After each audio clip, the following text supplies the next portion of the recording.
Hello বন্ধুরা, চলে এসেছি শুভ দুপুর। তোমাদেরকে আজ দুপুরবেলায় কী রান্না করেছি তোমাদের দেখিয়ে দিই। এখানে ভাত বানিয়ে নিয়েছি, সাদা ভাত আছে। এখন কালী পূজা আসছে বলে ঘর ঝাড়াঝাড়ি এসব করছি। এখন বেশি কিছু রান্না করতে পারিনি। এখানে সাদা ভাত বানিয়ে নিয়েছি, আর নিয়েছি এখানে মাছের টক, টমেটো তেঁতুল দিয়ে মাছের টক বানিয়ে নিয়েছি।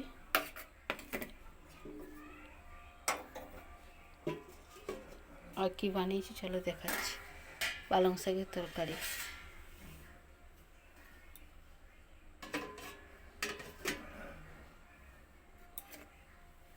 এই ছিল আজকে দুপুরে। আজকে সেরকম কিছু বানালাম না, এটা করতে করতে 1টা বেজে গেল।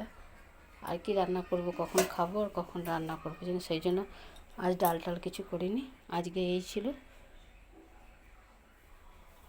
ঠিক আছে, চলো সকলে।